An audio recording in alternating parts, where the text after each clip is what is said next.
네, 안녕하세요. 오늘도 지난 시간에 이어서 다항함수 이야기를 해보도록 하겠습니다. 지난 시간에 1차 함수의 기본형이 되는 정비례, 그리고 그 정비례의 값에서 이제 y 값의 변화를 다시 말해서 정비례 그래프를 위로 끌어올리거나 아래로 내린 1차 함수의 모양의 이야기를 간단하게 했거든요. 근데 참 간단하게 했는데도 1시간 가까운 동영상이 되었어요. 그래서 이제 오늘은 1차 함수의 기본형은 지나갔으니까 2차 함수의 기본형에 대한 이야기, 그리고 거기서 더 발전되는 다항함수들, 뭐 그렇다면 3차 함수나 4차 함수가 되겠지만 3차, 4차를 함수를 크게 다룰 일은 없으십니다. 뭐 미적분을 할 때 가끔 이제 뭐 고차식의 미적분을 사용하기는 합니다만 그것을 제외하고는 주로 2차식, 주로 2차식이 대부분 가장 많은 비율을 차지하고 있거든요. 중고등부 모두 다. 그래서 특히나 고등부는 2차식을 내 것으로 만든 사람이 문제를 이해하고 받아들이는데 훨씬 더 유리한 고지에 서 있다. 이제 이렇게 볼 수가 있어요. 그래서 가장 힘주어 가르치는 모든 부분이 전부 2차 방정식, 2차 함수, 그리고 2차 부등식 이렇게 될 겁니다. 그래서 생각해 보면 다항식으로 그러니까 고차로 넘어간다. 그러면 이제 이것의 모든 기본은 2차를 이해한 것을 그대로 고차화시켜서 끌고 올라가는 경우가 많다 보니까 2차를 앞전에도 말씀드렸다시피 2차를 가볍게 내 것으로 만들어 줄 수 있어야만 이게 고차로 넘어갈 때의 고생을 덜한다. 이렇게 볼 수가 있겠습니다. 그 외에 초월함수들, 삼각함수, 지수함수, 로그함수 같은 경우는 다항함수와는 또 다른 특징을 가지고 있기 때문에 특징만 정확하게 이해해주고 그 단원에서 뭐 로그 함수거나 지수 함수 같은 경우는 로그의 성질이나 지수 법칙 같은 것들, 이런 것들 정확하게 이해하고 계시다면 접근하기 그렇게 어려운 문제들은 아닌데, 또 한 가지가 삼각함수 같은 경우는 대부분이 어려워하거든요. 근데 사실은 그 삼각함수 자체가 어렵다기보다는 삼각비나 삼각함수에 대한 정확한 이해와 훈련이 덜 되어져 있기 때문에 그걸 감각적으로 그냥 받아들이고 풀어보면 수많은 오류를 낳게 됩니다. 그래서 그런 경우도 마찬가지로 늘 말씀드립니다만 기본 공부를 하실 때 철저하게 잘 하셔야 변형되거나 어려워진 문제들을 접할 때 자신감이 생길 수가 있어요. 수학 문제는 변형이 심한 것들이 많습니다. 그 변형이 심한 단원들일수록 기본기가 약하면 안 된다. 이렇게 말씀을 드리면서 오늘 수업을 시작을 하도록 하겠습니다. 2차 함수를 할 거라고 말씀을 드렸는데 여기에도 기본형이 있어요.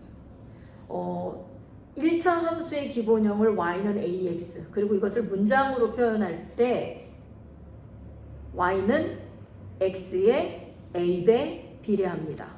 이렇게 해석할 수 있어야 한다라고 말씀을 드렸는데, 2차 함수라는 것은 함수가 x하고 y하고 두 개의 변수를 가지고 있는, 그리고 정확하게 함수의 어떤 정의를 말씀드리자면 x, y가 둘 다 변수잖아요.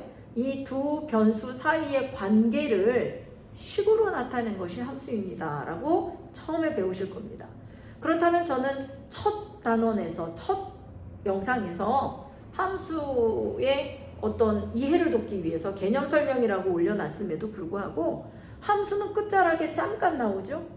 뭐가 나왔냐면 방정식에 대한 더 많은 이야기를 해드렸단 말이에요. 그게 왜 그러냐면 어떤 사람도 함수를 시작할 때 방정식으로 시작하시는 분을 저도 본 적은 없습니다. 여러분들은 어떻게 좀 보셨을지 모르겠는데 저는 살면서 이 방정식에 빗대어서 함수로 넘어가시는 분을 본 적은 없어요.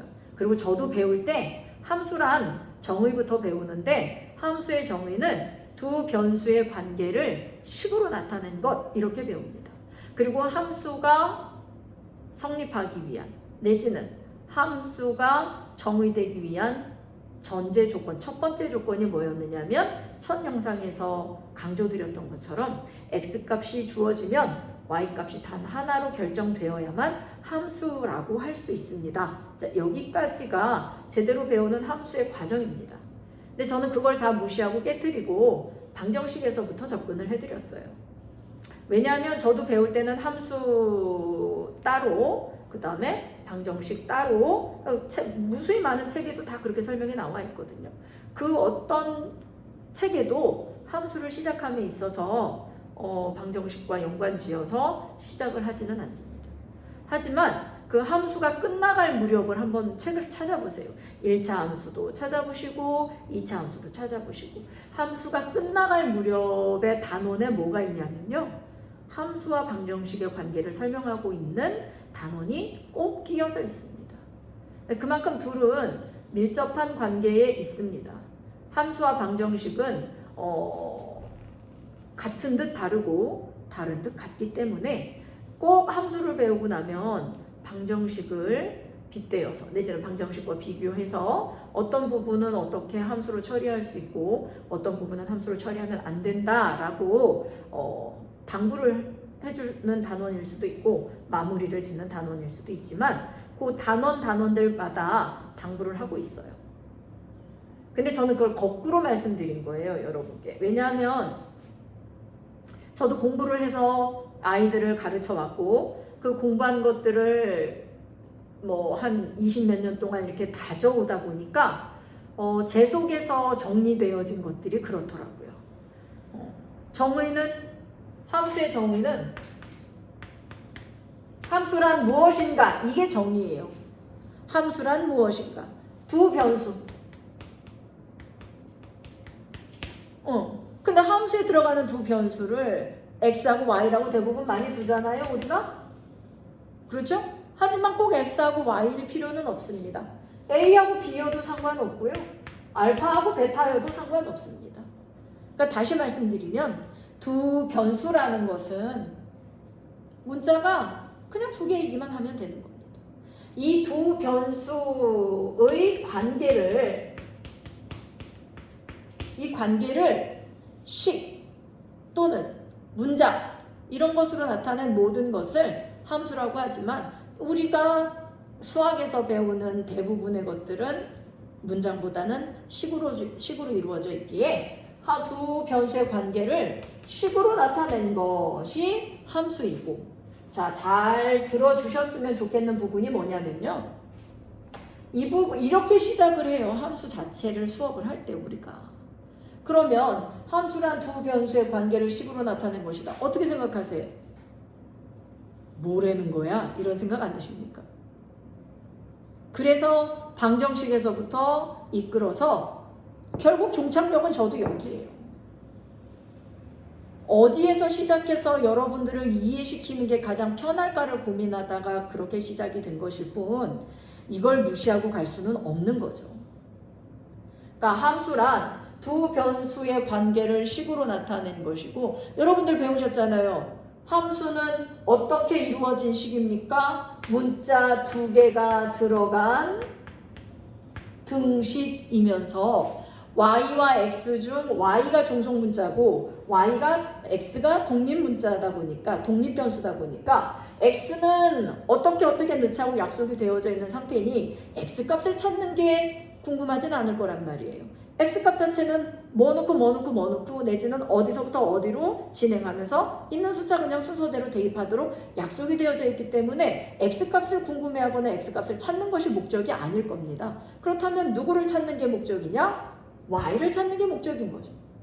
그래서 관계식을 두 변수 사이의 관계를 식으로 나타냈다 하더라도 그것이 우리가 알고 있는 일반 방정식의 형태처럼 x와 y를 한 곳에 한쪽 변으로 모두 몰아넣고 같은 쪽에 위치하게 하는 것이 아니라 말로 한번 풀어볼까요? y는 2x 플러스 5야. 이런 식으로 y를 찾기 위한 식으로 바뀌어져 있는 겁니다. y를 x에 관한 식으로 나타낸 것이죠.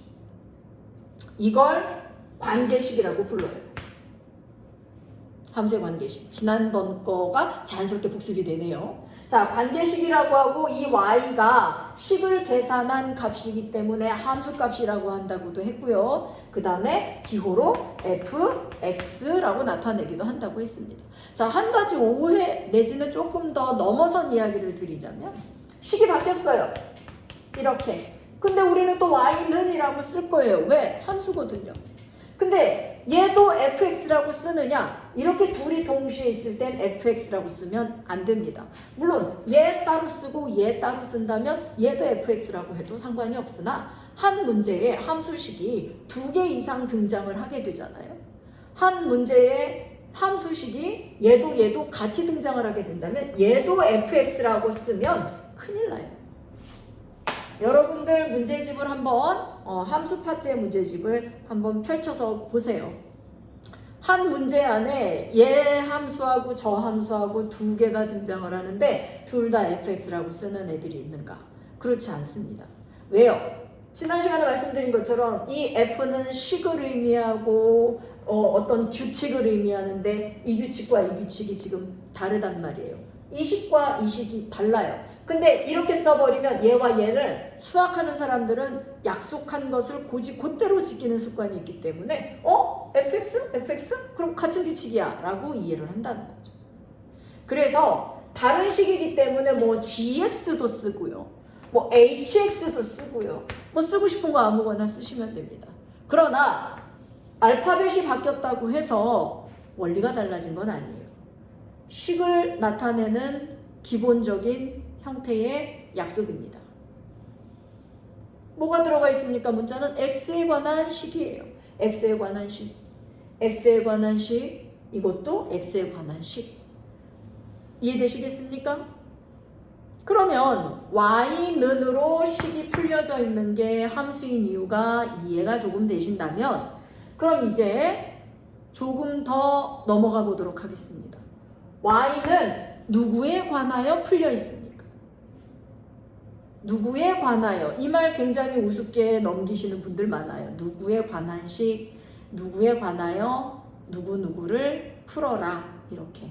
근데 이런 문장을 중학교 때까지는 대충 넘어가셔도 돼요. 누구에 관하여 내지는 누구에 관한 식인지 관심이 없어도 그리고 그 누구에 관한 식인지 몰라도 문제가 풀리거든요. 하지만 고등학교를 넘어가게 되면 이것들을 무시하면 식 정리가 절대 안 됩니다.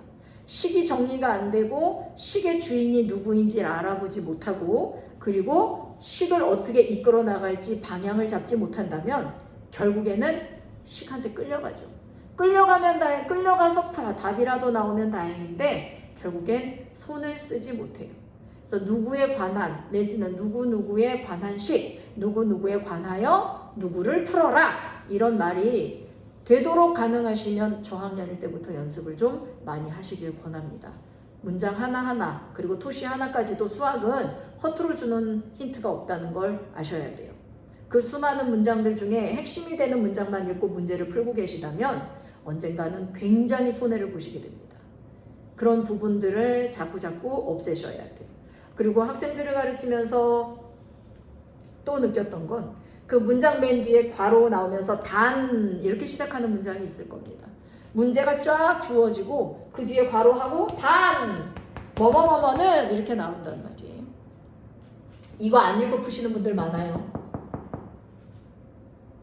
앞에 말씀드렸던 것과 마찬가지로 허투루 주어지는 힌트와 문장은 없습니다.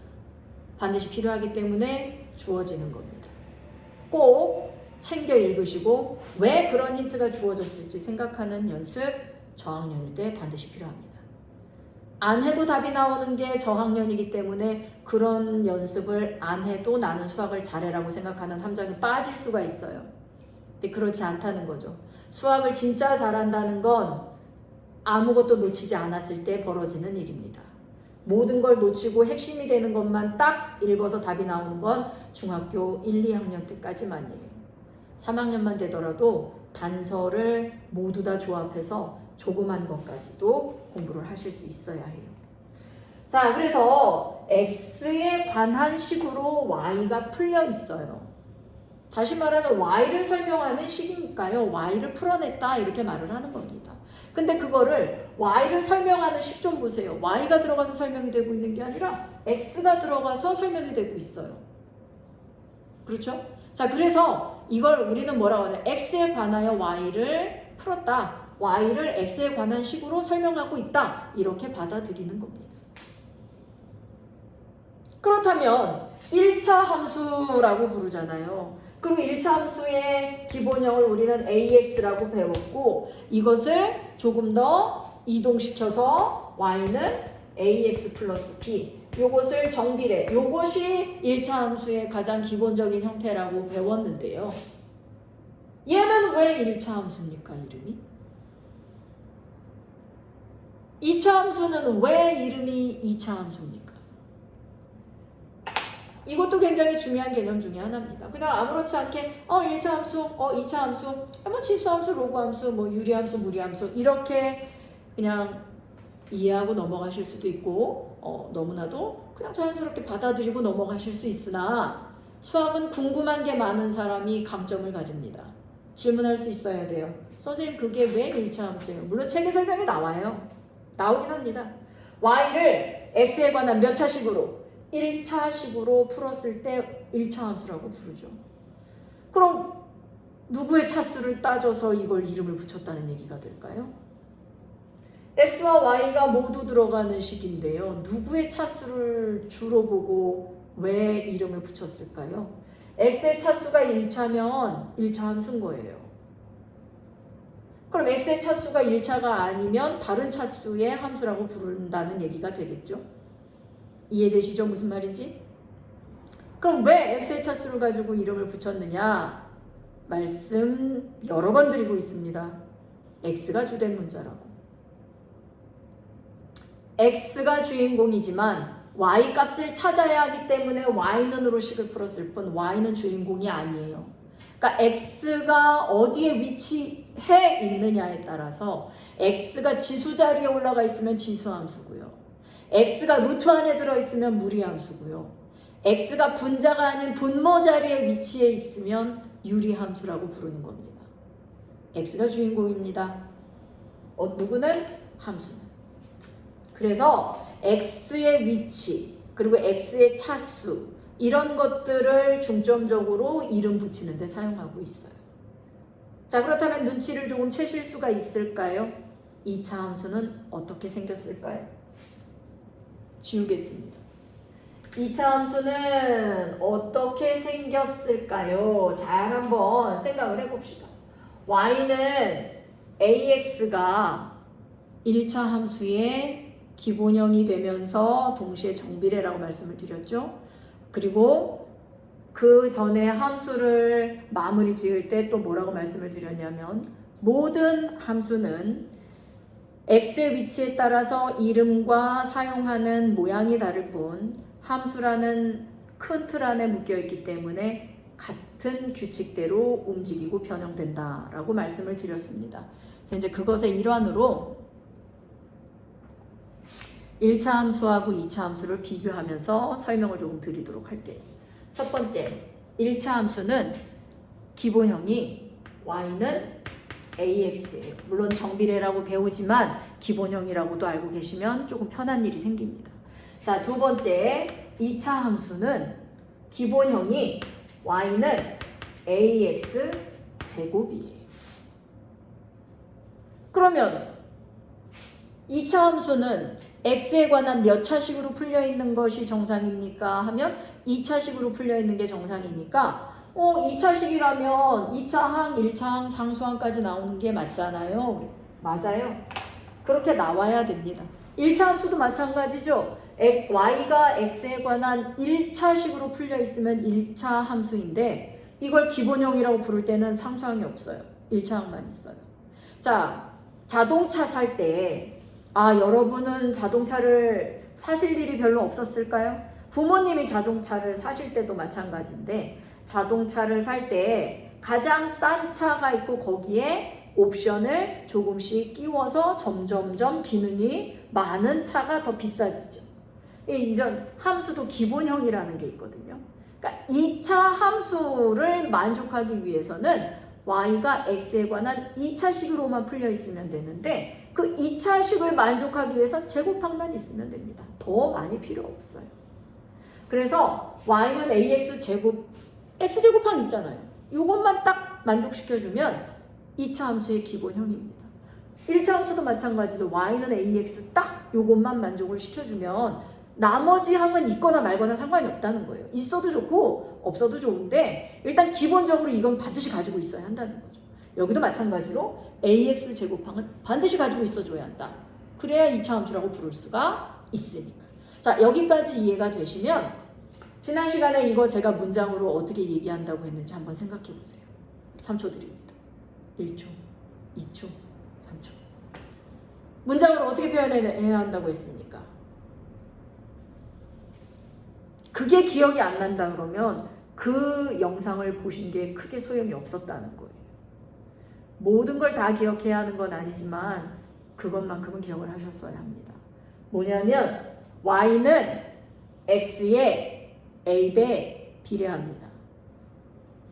그냥 수학에서 비례라는 말은 정비례와 같은 말이에요. 정비례, 반비례, 비례 관계가 두 가지가 있지만 정비례에서는 정을 떼고 비례라고 말해도 상관이 없습니다. 그래서 y는 x에 비례합니다. 그럼 이건 어떻게 표현해야 될까요? y는 ax 제곱이거든요. 이건 문장으로 어떻게 표현할까요? 같은 규칙 따라가고 있단 말이에요. 같은 모양이잖아요. 그냥 x 제곱으로만 바뀐 거란 말이죠. 그럼 어떻게 이걸 문장으로 해석해야 될까요? y는 x 제곱에 비례합니다. 이렇게 읽어줘야 하겠죠. 그렇다면 모든 기본형은 다 뭐가 될까요? 모든 기본형은 다 비례식입니다. x에 비례하냐, x제곱에 비례하냐. 그렇다면 자, 이해하셨다면 이것도 대답하실 수 있어요. 3차 함수 기본형 어떻게 생겼을까요? y는 ax 세제곱이겠죠. 기본형이니까 기본만 딱 갖추고 있으면 돼요. 그 뒤에 것은 있거나 말거나 상관이 없고. 그래서 y는 ax 세제곱이 3차항이거든요. 3차 함수거든요. 그럼 3차 함수는 문장으로 어떻게 해석을 하겠습니까? y는 x 세제곱에 비례한다. 이렇게 문장으로 해석을 하겠죠. 이것들이 어제 말씀드렸던, 어제란다. 죄송합니다. 지난 영상에서 말씀드렸던 어떤 보석의 가격은 무게에 비례합니다. 내지는 어떤 보석의 가격은 무게의 제곱에 비례합니다. 이런 단서를 달고 시작하는 문제를 만났을 때 일단 식의 비례식이라는 거구나. 근데 누가 누구한테 어떻게 비례하는 거지를 비교하는데 굉장히 도움이 많이 되는 기본 지식이에요. 근데 여러분들은 그냥 이런 것만 이해하고 문제풀이를 한다. 그러면 그렇게 여러분들의 허점을 파고든 문제들은 풀 수가 없게 되는 거죠. 그래서 한두 개를 너무나도 자연스럽게 틀리게 되면서 아는 건데 틀렸어요도 아니에요. 그거는 안 배운 건데 틀렸어요가 돼요. 변명이. 하지만 그 비례 관계를 설명해 놓은 책을 보면 반드시 문장으로 해석해 놓은 문구가 반드시 따라옵니다. 외워야 해요. 이해하셔야 돼요. 자, 그래서 y는 ax 제곱을 문장으로 해석하면 y는 x 제곱에 a배 비례합니다. 이렇게 볼 수가 있겠습니다. 근데 이 a배를 빼고 나오는 문장 많다 그랬어요. y는 x 제곱에 비례합니다. 그랬을 때 여러분은 그냥 y는 x 제곱에 비례한다 그랬으니까 y는 x 제곱 이렇게 쓰시면 안 된다는 거예요. 이렇게 비례식일 때에는, 비례 관계일 때는 비례상수라고 부른다고 했습니다. 비례상수라고 부른다고 했어요. 몇 배 비례하는지 말 안 했더라도 비례상수 붙어 있을 거라는 거 잊으시면 안 돼요. 그래서 y는 x제곱에 비례합니다 라는 문장을 만났어도 비례상수 a를 끼워서 이렇게 쓰셔야 합니다. 그래야 착오가 없어요. 자, 이렇게 해서 y는 x제곱 그래프를 또 식에 대한 잔소리는 여기까지만 해야 돼요. 오늘도 1시간 안에 끊어야 되거든요. 자, 그래서 x제곱, y는 ax제곱에 대한 그래프를 이거 그리듯이 그릴 거예요. 한 번 더 1차 함수도 그려드릴 겁니다. y는 ax에도 두 가지 가능성이 있었습니다. 비례상수 a가 양수인 경우와 비례상수 a가 음수인 경우 이렇게 있었거든요. 근데 2차 함수에도 마찬가지예요. 여기도 비례상수의 A가 양수인 경우와 두 번째 비례상수의 A가 음수인 경우 이렇게 두 가지로 나뉘어집니다.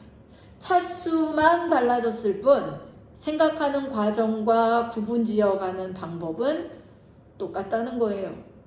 그러니까 여러분들이 2차 함수 공부한다고 2차 함수만 성격을 외우고 뭐 하지 마시고 1차 함수와 2차 함수를 비교해 가면서 같은 점과 다른 점을 찾아가시다 보면 아, 함수라는 게 결국엔 이거구나라는 공통점을 아시게 될 거예요. 그러면 어떤 장점이 있냐면 어떤 함수를 만나도 함수의 기본 틀이 바뀌지 않는다는 걸 알아요. 모르는 기호나 모르는 문제, 모르는 함수가 튀어나와도 그 자신감만 있으면 문제 풀이에 손을 댈 수가 있습니다. 잊지 마시고 함수 기본은 항상 기본형의 어떤 특징과 모양, 그래프 모양 이걸 익히면서 발전시켜 간다는 걸 잊지 마세요. 그러니까 항상 공부하실 때 기본형 공부 철저하게 하시기를 권해드립니다. 그러면 변형된 것들이 쉬워집니다. 자, 그래서 A가 0보다 큰, 다시 말해서 비례상수 A가 양수인 경우에 자, 이건 설명을 드린 거기 때문에 빠르게 진행을 좀 해보려고 합니다. 자, 정비례 반드시 0,0 지나야 한다고 했고요. 자, 생각해 보세요. 지난번에 설명드린 것과 다른 걸로 설명을 드릴 거예요. 자, A가 뭐라고 약속을 하고 출발하고 있습니까?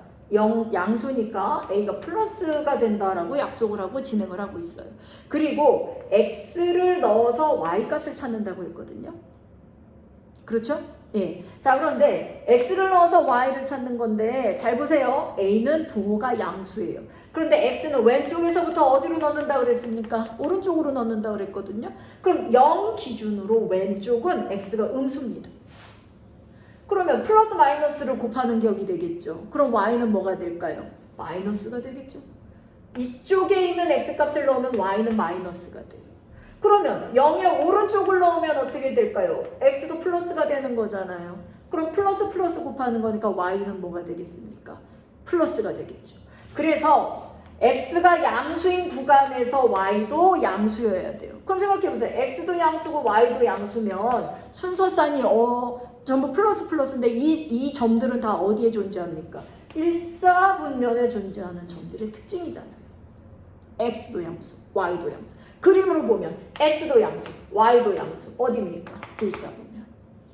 그리고 A가 음수인 경우로 가볼게요. A가 음수인 경우면 이번엔 얘가 마이너스인 경우거든요.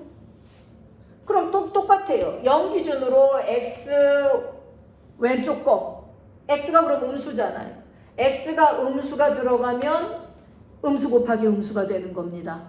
따라오고 계십니까? 집중하세요. 자, A가 음수고 이쪽 X도 음수니까 여기다 이쪽에 있는 좌표인 X좌표를 여기다 갖다 대입하면 음수 곱하기 음수가 되는 거예요. 그럼 Y는 뭐가 되겠어요? 음수 곱하기 음수니까 Y가, 죄송합니다.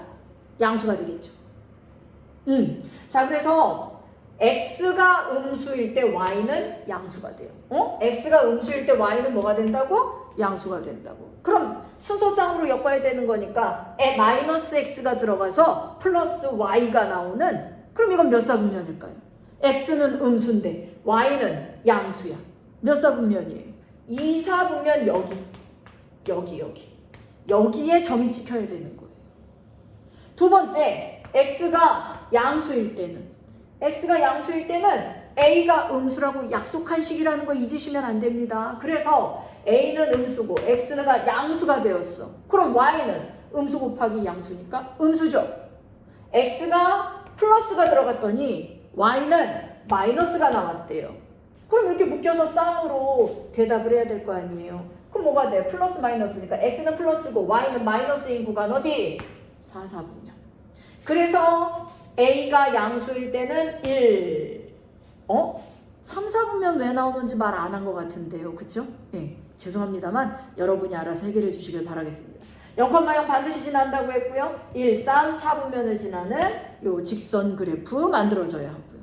자, 그 다음에 A가 음수인 경우에는 2, 4, 4분면을 지나는, 반드시 0,0은 꼭 지나야 돼요. 이렇게 지나는 오른쪽 아래로 향하는 직선 그래프가 1차 함수에서 만들어집니다 했단 말이에요. 이것과 똑같이 얘도 비례관계잖아요. 자, 또 강조드려요. 비례관계. 비례관계에 있는 그래프는 반드시 몇 콤마 몇을 지납니까? 0,0을 지나요. 얘를 여기다 이렇게 만들어서 이렇게 이동을 시키기만 해도 0,0이라는 점을 지나지 않잖아요. 모양은 여기서 발전한 거지만 이건 비례관계가 아니라는 겁니다. 근데 이건 비례관계라고 말씀드렸고 문장으로 어떻게 해석한다고 했습니까? y는 x제곱에 비례합니다 라고 한다고 했기 때문에 얘 또한 반드시 어딜 지나야 되느냐? 0,0을 지나야 돼요. 못 믿는 분들 계시죠, 그죠? 집어넣으면 되잖아. 0 넣어보세요. y값도 뭐 나옵니까? 0 나오죠? 그게 쌍으로 묶여서 근이라고 했어요. 0,0. 그래서 0,0을 반드시 비례관계에 있는 애들은 다 지나요. 그럼 3차 기본형, 4차 기본형 모두 비례관계에 있는 애들이기 때문에 전부 0,0을 꼭 지나는 그림이 그려집니다. 이것도 모르실 수는 없으나 그냥 머릿속에 넣어주시면 간편하게 사용할 수 있는 짧은 지식이 되겠죠. 예. 자, 그럼 이것도 X축 그리고 Y축 그려요. 두 개의 그림이 필요하기 때문에 여기도 X축 그리고 죄송합니다. 이 그림은 제가 조금 더 한 번 더 그리도록 하겠습니다. X축 그리고 Y축 그리겠습니다. 자, 그럼 이제 얘는 어떻게 되느냐? 이 점을 하나씩 찍어 드릴게요. X 대신에 0을 넣으면 Y도 0이 나올 거고, 자, 몇 개의 점을 좀 찍어 볼까요? 한 서너 개 넣어 볼까요, 얘는? 예. 자, 그러면 마이너스 2, 마이너스 3, 마이너스 2, 마이너스 1, 2, 3 이렇게 되겠죠? 이해를 돕기 위해서 점을 찍고 있을 뿐 아까처럼 부호 생각을 하면 몇 사분면에 어떻게 위치하는지는 금방 알 수가 있어요. 그러니까 여러 가지로 접근을 해보실 수 있어야 됩니다. 단계가 올라갈수록 가볍게 생각하고 빠르게 생각하는 훈련은 필수예요. 이론 공부를 하실 때는 천천히 사려 깊게 충분히 오래 생각을 해야 하지만 이것이 완벽해진 다음에는 연산이나 이런 것들은 속도를 좀 붙여야 하잖아요. 그래서 속도 붙이고 하기에 가장 우리가 좀 편하다고 느끼는 게 뭡니까? 문제 많이 풀어보는 거잖아요. 예. 그래서 문제 많이 풀면서 속도를 붙여야 되는데 처음부터 문제풀이를 많이 하면 외워버리게 되는 거예요. 그냥 이거 이렇게 하면 되네. 저건 저렇게 하면 되네. 어떤 원리나 어떤 이론이 들어가기 전에 그냥 이렇게 하면 풀리네. 어떤 요령이 먼저 들어가 버리면 이제 고등부 수학은 망하는 거예요. 그래서 시간이 조금 여유가 있는 중등부 때부터 이런 이론 공부를 충분히 하시고 문제 풀이는 조금 더 후에 시작하셔라. 이제 이렇게 또 잔소리를 한번 하고 넘어가겠습니다. 자, 그래서 점을 찍어드리는 부분을 잘 보세요. x 대신에 마이너스 3이 여기 들어갔거든.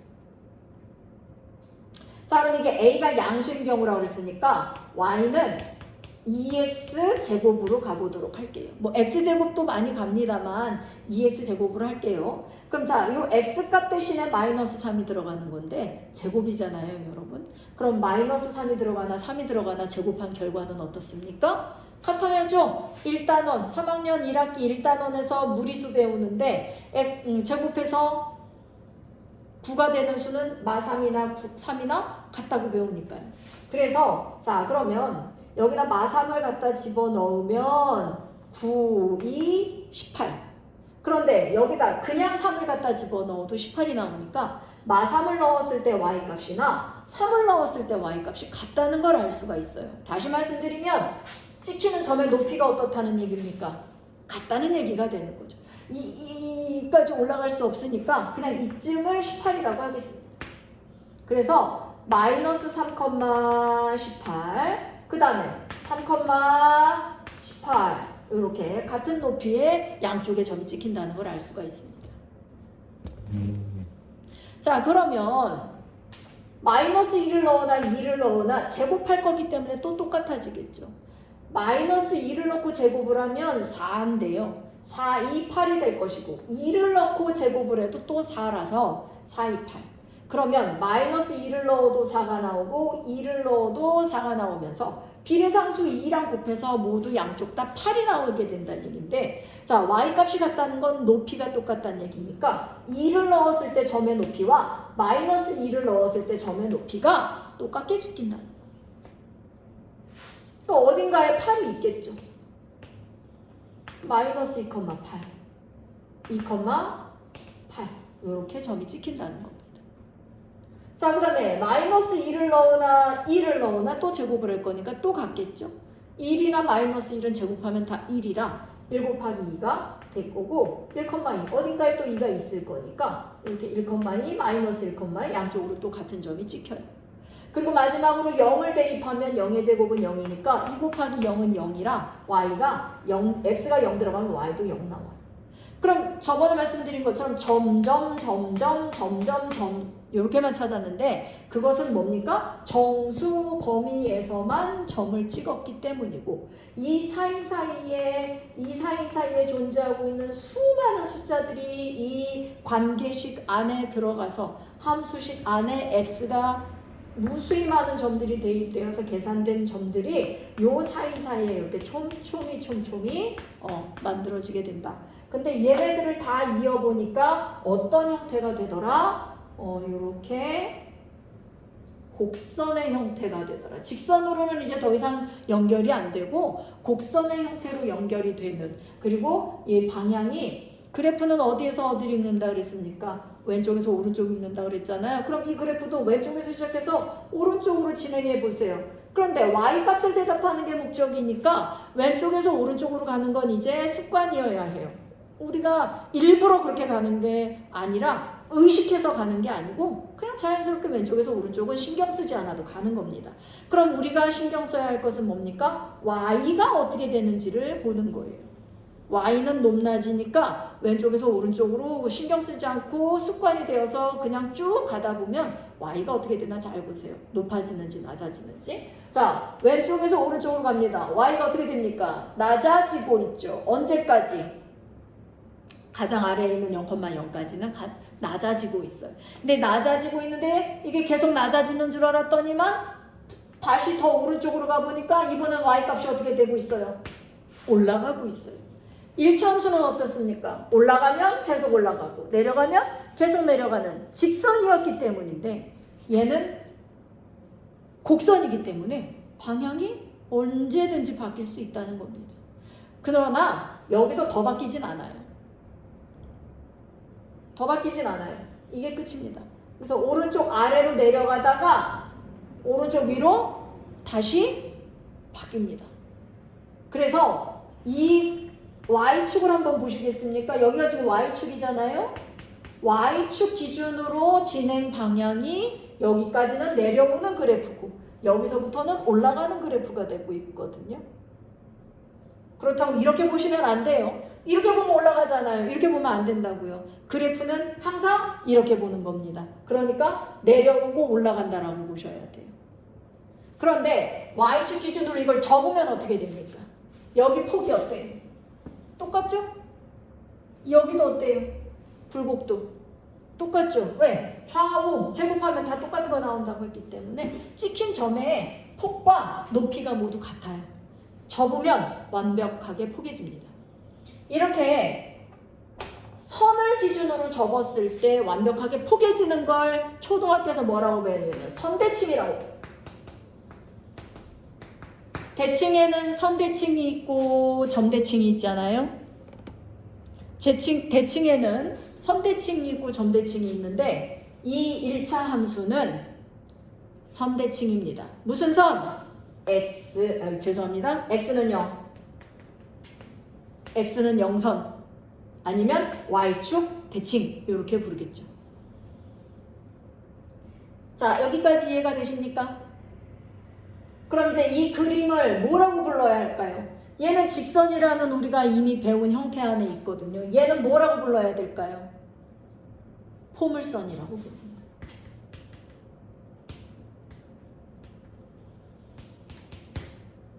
포물선인데 Y축의 대칭인 포물선이에요. 그리고 가장 낮은 이 점을 꼭지점 이렇게 불러요. 꼭지점. 꼭지점에서 그래프 방향이 어떻게 됩니까? 바뀝니다. 꼭지점에서 그래프 방향이 내려가다가 올라가는 걸로 바뀌어요. 자, 여러분 제가 그래프 방향이라고 말씀드렸잖아요. 어떤 방향입니까? Y입니다. Y. X는 무조건 약속되어져 있다고 했어요. 그렇기 때문에 신경 안 씁니다. X는 무조건 이렇게 대입해요. 그러니까 그래프도 무조건 이렇게 보는데 내가 말하는 방향, 우리가 말하는 방향은 어디냐? Y의 방향. 내려가냐 올라가냐. 이거를 중점적으로 함수에서 말하는 거예요. 값도 마찬가지예요. X값은 신경 써요 안 써요? 주된 문자가 X다 보니까 X는 다 약속이 되어져 있어. 이미 다 약속된 대로 지키기만 하면 돼. 그러니까 X값을 가지고 고민하고 하지 않아요. X값을 가지고 물어보지도 않습니다.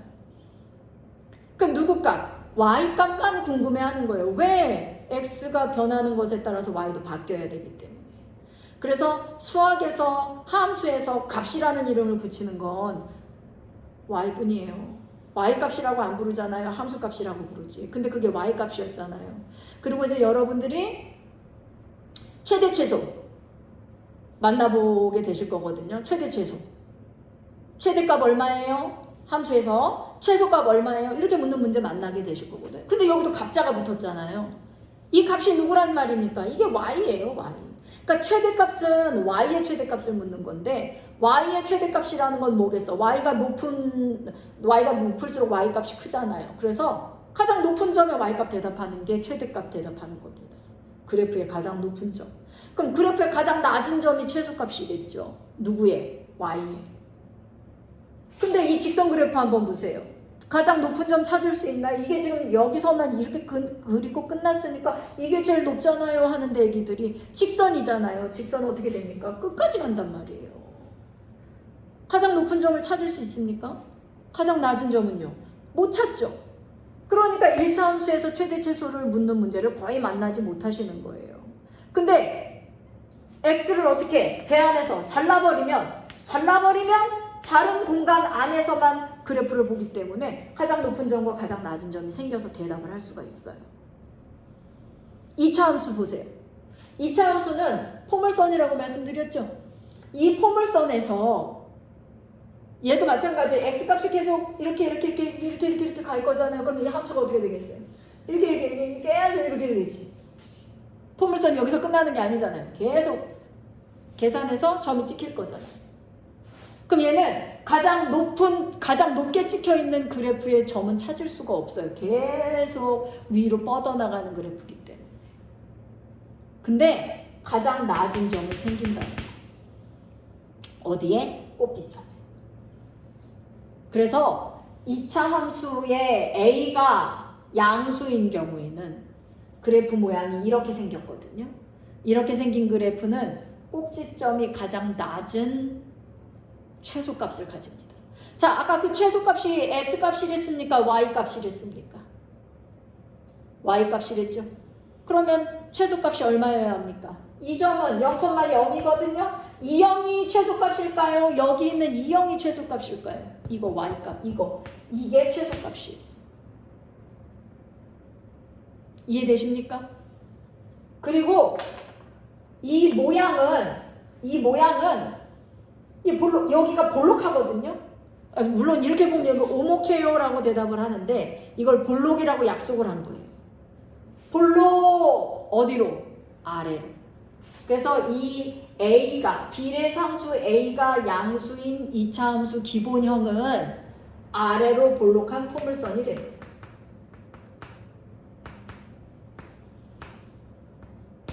아래로 볼록한 포물선이 되고 Y축 대칭 그래프가 되고 꼭지점이 0,0이 되면서 Y축 내지는 꼭지점 기준으로 그래프의 방향이 아래로 감소하다가 위로 증가하는 그래프가 된다.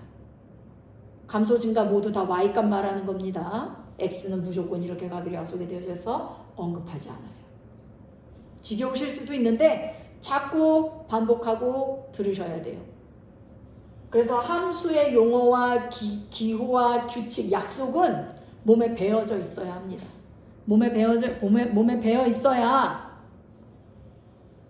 함수를 내 맘대로 풀 수 있는 날이 와요. 자, 두 번째는 비례상수 a가 0보다 작은 경우예요. 그럼 이것과 반대로 y는 마이너스 2x 제곱 그래프를 한번 그려보도록 할게요. y는 마이너스 2x 제곱이잖아요. 그럼 또다시 마이너스, 이번에는 좀 적은 점을 찍도록 하겠습니다. 위에서 설명했으니까 점의 개수를 조금 줄여도 이해하실 거라고 봅니다. 마이너스 2, 마이너스 1, 0, 1, 2 이렇게. 그럼 여기도 보세요. x 대신에 마이너스 2를 넣을 건데요. 또 제곱이거든요. 그렇다면 2를 넣어도 마이너스 2를 넣어도 또 제곱한 게 같겠죠. 네, 맞습니다. 그럼 보세요. 마이너스 2의 제곱은 4거든요. 그러면 4에다 마이너스 2를 곱한 거니까 마이너스 8이 나와야 돼요. 언제? x 대신에 뭘 넣었을 때? 마이너스 2를 넣었을 때 y 값은 마이너스 8이 나와줘야 한다는 얘기입니다. 근데 이게 어디서도 나와요? x가 2인 데서도 똑같이 나온다는 거예요. 그럼 x가 마이너스 1일 때에도 여기다가 마이너스 1을 넣을 건데 또 제곱할 거니까 1 곱하기 마이너스 2. 그래서 1, 마이너스 2가 나오겠죠. 죄송합니다. 마이너스 1, 마이너스 2가 나오겠죠. 근데 이걸 1을 갖다 집어넣어도 1의 제곱이나 마이너스 1의 제곱이나 모두 1이니까 1을 넣어도 마이너스 2 값이 y 값으로 나오는 건 똑같다는 겁니다. 0 넣으면 당연히 y도 0 나오겠죠. 그래서 0,0이 점이 찍히고, 자, 우리가 여기서 점을 찍어본 경험상 얘도 뭐가 될까요? 이렇게 생긴 포물선이 됩니다. 이렇게.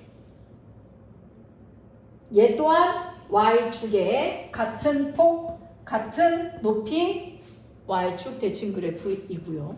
꼭지점 0,0인 건 똑같습니다. 왜? 얘도 어차피 비례관계니까. 비례관계, 모든 비례관계는 0,0을 꼭 지난다고 말씀드렸어요. 그럼 얘는 모양이 뭐라고 설명을 해야 될까요? 이 부분을 볼록한 부분이라고 한다고 그랬거든요. 볼록이 어느 쪽을 향하고 있습니까? 위쪽을 향하고 있죠. 얘는 위로 볼록한 포물선이에요. 위로 볼록인 포물선.